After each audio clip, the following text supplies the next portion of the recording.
Hey everyone, Mr. Sujano here, your source for gaming, tech, emulation, and open source news. Let's get started. Alright, to kick things off, another absolutely gorgeous day out, although it is threatening to rain. And interestingly here, on the posts section of this YouTube channel, I asked people to guess where I was. And right off the bat, someone guessed almost immediately. And they guessed right, and it's Martin River in Ontario, so feel free to check that out if you're interested. But anyways, here we've got a lot of news to talk about, so come along with me on my morning walk and let's talk some news. So first up on the docket here, we're talking about the upcoming GPD Win 5, which is a handheld without a battery. So we've talked about this one in the past when it was initially unveiled. And now we've got some video to showcase what this looks like and to also showcase what the battery situation looks like. Now, for those who may not be aware, the GPD Win 5 is powered by an AMD Ryzen AI Max 300 series APU. And as such, it consumes quite a bit of power. And GPD has decided to leave the battery out of this GPD Win 5 in order to, I guess, save weight and save space and save heat. And save putting in a battery that would be too small that wouldn't really be able to do anything. And the external battery seems to have been met with mixed reactions after seeing the video. So if you're interested in watching the video, like everything we talk about, links are in the description below right at the bottom. I don't hide my sources. And taking a look at the comments on that video from GPD, and well, it's interesting. Someone here says, the outside battery is genius, but no keyboard is a deal breaker. There's plenty of options for these with no keyboard. GPD was different. As an avid GPD fan, definitely sticking with my Win 4. And there's one person that brings up a very good point. Remember, switching to your second battery is always faster than recharging. So let me know your thoughts about the GPD Win 5 in the comments below if you've seen the video, if you've seen the form factor. What are your thoughts about the battery that kind of clamps to the back of this thing? What are your thoughts about the handheld not including a battery? What are your thoughts about using this in handheld versus desktop mode? I would say that it's probably not a great traveling companion overall, given the fact that it seems pretty clunky. However, I do see benefits from the current situation that they've got there, the current implementation of that external battery. I mean, if the AMD Ryzen AI Max 300 series APU is very power hungry and will just drain batteries like crazy, this may be the only feasible option without the device being absolutely massive. However, at the same time here, unfortunately, I don't have the price of this thing, but I'm assuming that it's going to be very expensive. And then wondering, maybe it's just worthwhile to pick up a gaming laptop instead. Let me know your thoughts. And speaking about picking up something instead, next up we're talking about Nintendo 64 emulation with Gopher64. Now, if you use Simple 64, another N64 emulator, it might be worthwhile to check out Gopher64 instead. Gopher64 is the arguably spiritual successor to Simple 64. It's the exact same developer. And it seems now that Gopher64 not only has met feature parity with Simple 64, it's kind of surpassed it. So at the time of filming, version 1.1.2 is the latest update for Gopher64. And they say here under what's changed, on-demand NetPlay cloud servers. Previously, there were 3 always running NetPlay servers, US West, US East, and Europe, and that's for Simple 64. Now you can create a NetPlay server across many different regions. As of now, there are 12 regions, and please let me know if you'd like one that isn't there today. This works by creating the server on demand when you request it. This means that when you create a server, it will take about 20 to 30 seconds for it to complete. This is the time it takes to provision the server, and there is also now a unified session browser. All games from across all regions are shown in the Join Session window. And Gopher64 is 100% free and open source. And speaking about games, next up we're talking about fan translations.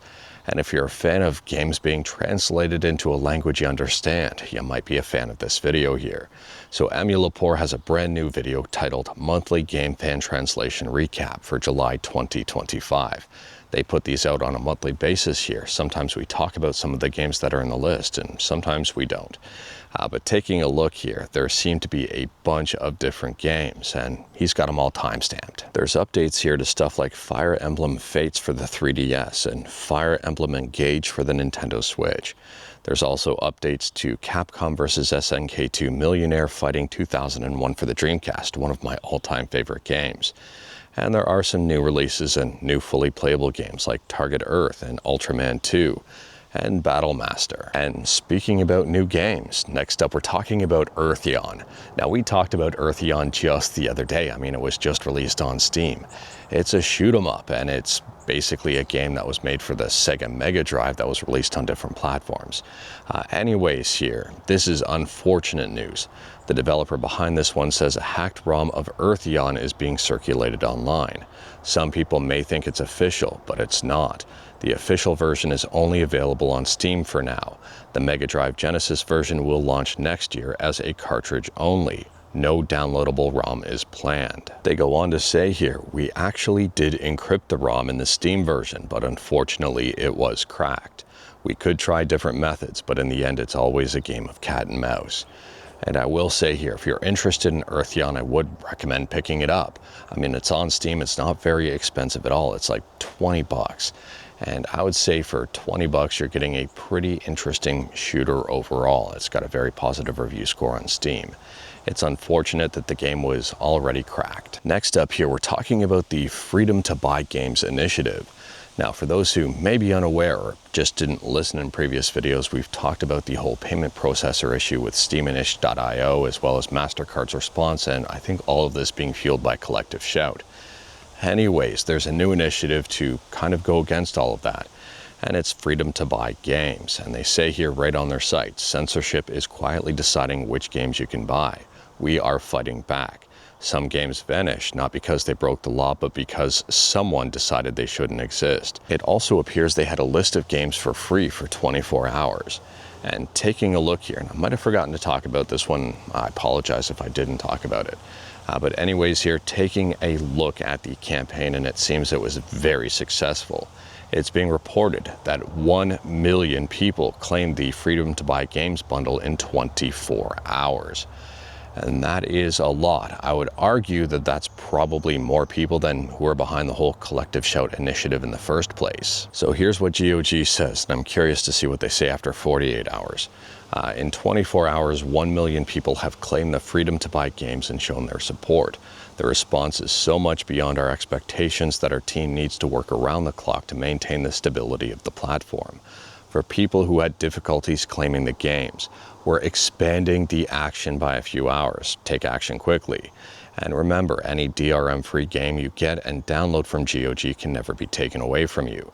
Any game that disappears today becomes exponentially harder to revive later. Now, taking a look at the free games that were offered, and in my opinion here, Postal 2 was the best by a very wide margin. The other ones I don't necessarily think I would ever play, but who knows, maybe you would. Let me know your thoughts about the games that are given away for free. Let me know your thoughts about the Freedom to Buy Games campaign. And let me know your thoughts about this whole situation. It seems like the voices of the many may outweigh the voices of the few overall. Who knows? And speaking about voices of many, next up we're talking about EVO, which is arguably the biggest fighting game tournament of the year. And EVO 2025 is currently underway, or actually it's pretty much done by now. But anyways, it was very exciting to watch. If you got to watch it, amazing. If you didn't get to watch it, there's tons of clips available on Twitch and YouTube and basically all over. And if you wanted to play some of the games that were featured at EVO, well, now's a great time to pick some of them up. They're having an EVO 2025 sale right now on Steam, and there are some very good games on sale. The one I'd recommend checking out right now, well, there's a number of them.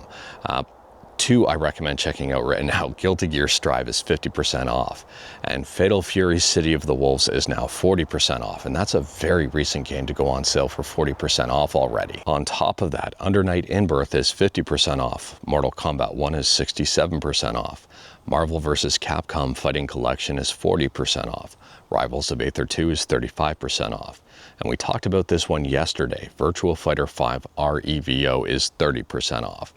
And I would say here, if you're interested in Virtua Fighter 5, and we talked about this one yesterday, 30% off might be worth it because I believe it's a free upgrade to Virtua Fighter 5 REVO World Stage when that's released. And fun fact here, the most popular character in Street Fighter 6 was Ken, and the least popular character in Tekken 8 was Paul with 0 players.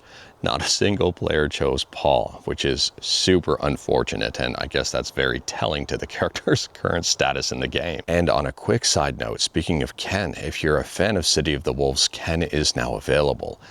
And that may be a character worth checking out in the game, based on the gameplay footage I've seen so far. I haven't had a chance to check it out, and you bet I will be. Ken looks amazingly fun to play. And speaking about amazingly fun to play, next up here we're talking about Hyper Dragon Ball Z Wicked Ambition. And it just got its final Musion build, 6.0. If you are interested in Dragon Ball Z and Musion and fighting games and fan stuff, well, the trailer might be worth checking out. In the description of that trailer, there are some very interesting links, including a couple of mirrors. So anyways, they say we've hit some major snags along the way between the pandemic, a roulette of coders, and having to pick up their slack. Constantly having to update older characters, making roster-wide system mechanic updates, and Musion being the way it is, but no more. Finally, we are able to release the final Musion build of our fan game, available for free download right here, right now. And the file size is 1.5 gigabytes. Now it's worth noting here that although this is the final build, it's not necessarily the end of the game. This is the final build on Musion. They say here, our next mission is to create a brand new Eichmann build from the ground up, with all the bells and whistles it has available. With a fresh template character, the coding progress should be way more streamlined, and annoying workarounds due to Musion limitations a thing of the past. Besides this move, we want to try to pick up some of the many work-in-progress characters we had set aside as we were focusing on getting this current build done with its current roster. Now, unfortunately, I don't have timelines on this one, but I would say here be patient and probably expect bigger and better things moving forward, and very exciting things. And speaking about exciting stuff, next up we're talking about MAME for Droid. Now, we talked about MAME just the other day when they updated to version 0.279 or 0.279, or subscribe to Mr. Sugiano depending on how you wanted to talk about the versioning. Anyways here, MAME for Droid just got a brand new update, and it's version 1.26, which brings it in line with 0.279. And I don't think this one has hit the Google Play Store just yet, but it is up on GitHub. It's 100% free and open source. I'm assuming it's going to hit Google Play pretty darn soon. It's 159 megabytes. All of the information is right up on their GitHub. And speaking about new stuff, next up we're talking about the C64 Mini. If you're a fan of the Commodore 64, you might be a fan of this one. There is a brand new black edition of the C64 Mini. It does come prepackaged with a bunch of games. If you are interested in this one, I'd recommend checking out their YouTube video for a better look at the machine. And they say here, the C64 Mini Black Edition arrives with 25 hand-picked pre-installed neo-classic retro games, all among the highest rated C64 titles, and many of which have been enhanced for this release and are otherwise commercially unavailable. The C64 Mini is up for sale on October 24th, and not gonna lie here, it does look pretty sleek. And speaking about looking pretty sleek, next up here we're talking about EmuReady. And we've talked about EmuReady a few times on this channel. Anyways, here at a very high level, it's a community-driven effort to try to centralize a lot of game compatibility reports as well as device compatibility reports to help people find optimal settings for games on their device. Anyways, here, EmuReady, we talked about developing an Android app, and it seems a lot of progress is being made very quickly. They've got a new video on YouTube showcasing the latest developments here. It appears that EmuReady is also gearing up to be a launcher.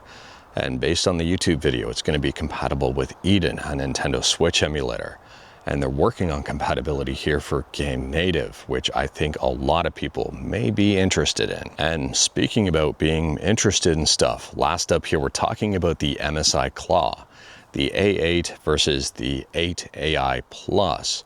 And that's AMD versus Intel. And Video Cards here has a very interesting article comparing the two devices at 17 watts and 30 watts. For reference here, the Claw 8 AI Plus is powered by the AMD Ryzen Z2 Extreme chip. And the A8, I really hate their naming conventions. Anyways, the A8 is powered by the Core Ultra 7 258V chip. And taking a look at the testing between the two, and Intel did surprisingly well. I would say that AMD is better overall, but at the same time here, performance between the two, I would say, is pretty comparable. Now, I don't know about you, but I think it's neat to see these performance comparisons, and I'm very curious to see if more people compare these directly against each other moving forward, maybe in terms of battery life and game performance and handheld versus docked and all of that.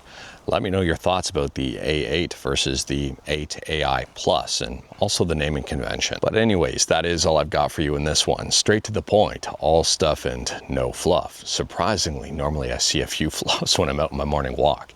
Anyways, we've talked about a bunch today. Feel free to discuss anything we talked about in the comments below. If you like this video, leave a like. If you didn't like this video, leave a like. Hit that subscribe button. Check out my other videos. Don't tempt fate. Save your state.